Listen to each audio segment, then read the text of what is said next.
Que a graça e a paz do nosso Deus esteja sobre a sua vida. Quero trazer uma meditação baseada em Mateus capítulo 20, a partir do versículo 1 até o 16, quando o Senhor Jesus conta uma parábola explicando aos seus discípulos o que é o reino de Deus. E a partir dessa parábola a gente consegue entender bastante coisa sobre a salvação e fazemos algumas aplicações à nossa vida. Então nessa parábola, Jesus ele conta que o dono de uma vinha saiu a assalariar trabalhadores. Às 6 da manhã ele chamou algumas pessoas, negociou com eles um valor e acertou que seria o valor de um dia de trabalhador braçal. Às 9 da manhã, esse mesmo senhor saiu de novo, viu algumas pessoas lá sem fazer nada, chamou essas pessoas para trabalharem. Ao meio-dia, ele fez a mesma coisa, dizendo para eles, olha, eu vou pagar para vocês o que é justo. Às 3 da tarde, chamou novamente alguns trabalhadores. Às 5 da tarde, chamou alguns trabalhadores dizendo, vou pagar para vocês aquilo que é justo. Esses últimos trabalhadores, eles trabalharam apenas 1 hora. No final do dia, ele pediu para que um empregado seu acertasse o salário deles e, começando do último, que tinha trabalhado apenas 1 hora, pagou o salário de um dia inteiro.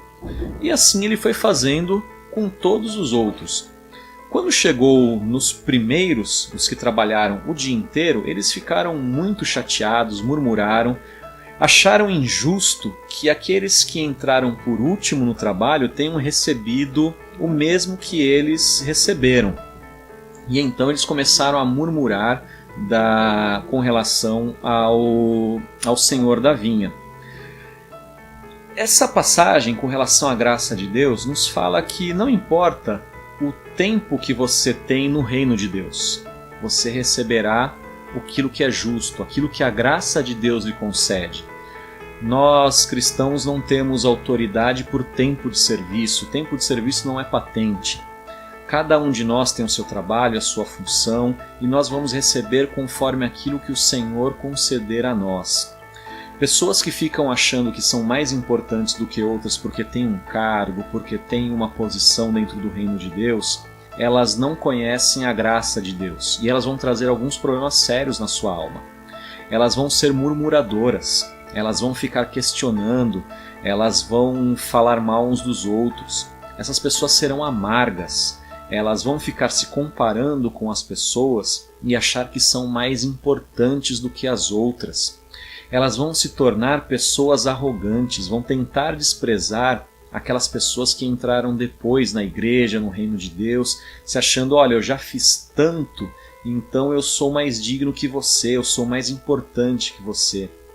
Mas por último, e mais sério, a palavra de Deus no versículo 15 diz assim, porventura não me é lícito fazer o que quero do que é meu?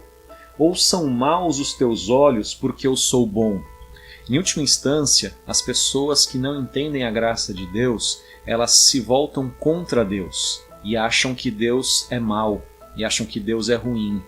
Pessoas que se acham mais importantes do que outras no reino de Deus, quando vêm essas pessoas, entre aspas, menos importantes recebendo uma graça de Deus, elas olham com olhos maus para o Senhor e dizem, Deus não está certo em abençoar aquela pessoa e não me abençoar. O que essa pessoa está criando dentro do seu coração é aquilo que a Bíblia chama de raiz de amargura.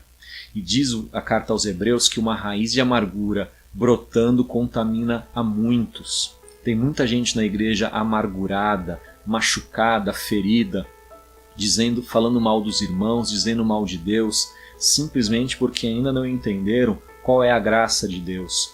Ainda não deixaram no seu coração entender que elas não mereciam nada, elas não mereciam bênção alguma, mas a graça de Deus é que as alcançou e pela graça de Deus elas são o que são.